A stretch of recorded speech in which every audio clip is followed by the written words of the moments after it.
ಎಲ್ಲರಿಗೂ ನಮಸ್ತೆ. ನನ್ನ ಹೆಸರು ಸೌಮ್ಯ ಅಂತ. ನಾವು ಬಿಳಿಕೆರೆ ಹತ್ರ ಸ್ಯಾಂಡ್ಬಾಗ್ನಳ್ಳಿಯಿಂದ ಬಂದಿರೋದು. ನಾನು ಪ್ರೆಗ್ನೆಂಟ್ ಆಗಿದ್ದು ಕನ್ಸೀವ್ ಅಂತಾನೆ ಗೊತ್ತಿರಲಿಲ್ಲ. ನಾನು ತುಂಬ ಎಲ್ಲ ಕಡೆ ಹಾಸ್ಪಿಟ್ಲಿಗೆ ತೋರಿಸ್ದೆ, ನಂಗೆ ಅಡ್ಜಸ್ಟ್ ಆಗಲಿಲ್ಲ, ಎಲ್ಲೋ ನನಗೆ ಗುಣ ಕಾಣಲಿಲ್ಲ. ನನಗಿಲ್ಲಿ ನಮ್ಮ ಹಸ್ಬೆಂಡ್ ಫ್ರೆಂಡ್ ಒಬ್ಬರು ಈ ಥರ ಕರ್ಕೊಂಡು ಹೋಗು ಐಶ್ವರ್ಯ ಹಾಸ್ಪಿಟ್ಲಿಗೆ ಅಂತ ಹೇಳಿದರು. ಅಲ್ಲಿ ಕರ್ಕೊಂಡು ಬಂದಮೇಲೆ ತುಂಬ ಹಾಸ್ಪಿಟ್ಲ್ ತೋರಿಸಿ ನನಗೆಲ್ಲೂ ವಾಮಿಟಿಗೆ ಕಮ್ಮಿ ಆಗಲಿಲ್ಲ. ಇಲ್ಲಿಗೆ ಬಂದಮೇಲೆ ಸುಷ್ಮಾ ಮೇಡಮ್ ನೋಡಿದ್ಮೇಲೆ ನಮಗೆ ಒಂದ್ಸಲ ತೋರಿಸಿ ಟ್ರೀಟ್ಮೆಂಟ್ ಸ್ಟಾರ್ಟ್ ಮಾಡಿದಾಗ ನನಗೆ ತುಂಬ ಎಲ್ಲದಕ್ಕೂ ಖುಷಿ ಆಯಿತು. ಮತ್ತು ಎಲ್ಲ ಒಳ್ಳೇದಾಯಿತು. ವಾಮಿಟಿಂಗ್ ಕಮ್ಮಿ ಆಯಿತು. ಕಮ್ಮಿಯಾಗಿ 7 ಮಂತ್ಸಲ್ಲಿ ನನಗೆ ಪಾಪು ಮತ್ತು ತಾಯಿ ಉಳಿಯೋದಿಲ್ಲ ಅಂತ ಹೇಳಿದರು.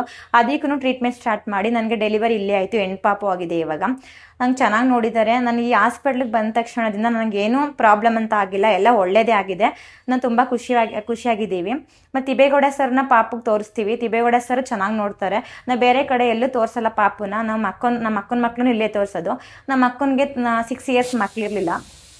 ಇವಾಗ ಇಲ್ಲಿ ಕರ್ಕೊಬಂದು ತೋರಿಸಿದ್ಮೇಲೆ 6 ವರ್ಷ ಆದಮೇಲೆ 2 ಟ್ವಿನ್ಸ್ ಬೇಬಿ ಬಾಯ್ ಆಗಿದೆ.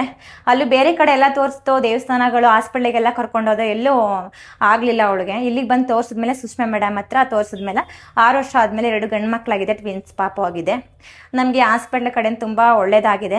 ಸುಷ್ಮಾ ಮೇಡಮ್ಗೆ ತುಂಬ ಥ್ಯಾಂಕ್ಸ್ ಹೇಳೋಕ್ಕೆ ಇಷ್ಟಪಡ್ತೀನಿ. ಮತ್ತು ತಿಬೇಗೌಡ ಸರ್ಗೂ ತುಂಬ ಥ್ಯಾಂಕ್ಸ್ ಹೇಳೋಕ್ಕೆ ಇಷ್ಟಪಡ್ತೀನಿ. ಸುಷ್ಮಾ ಮೇಡಮ್ ತುಂಬ ಚೆನ್ನಾಗಿ ನೋಡ್ತಾರೆ ಮತ್ತು ಚೆನ್ನಾಗಿ ಮಾತಾಡಿಸ್ತಾರೆ ಎಲ್ಲರನ್ನೂ. ನಂಗೆ ಅದೇ ತುಂಬ ಇಷ್ಟ. ಸುಷ್ಮಾ ಮೇಡಮ್ ಅಂದರೆ ನಂಗೆ ತುಂಬ ಇಷ್ಟ. Thank you so much madam. ನಿಮ್ಮ ಕಡೆಯಿಂದ ನಂಗೆ ತುಂಬ ಒಳ್ಳೇದಾಗಿದೆ. ಮತ್ತು ನಮ್ಮ ಕಡೆಯಿಂದ ಬೇರೆ ಯಾರಿಗೂ ಮಕ್ಕಳಿಲ್ಲ ಅಂತ ಅಂದಾಗ ಅವ್ರನ್ನೂ ಇಲ್ಲಿ ಕಳಿಸ್ತಾ ಇದ್ದೀವಿ. ನನಗೆ ಹಾಸ್ಪಿಟ್ಲಿಂದ ತುಂಬ ಒಳ್ಳೇದಾಗಿದೆ. Thank you so much madam.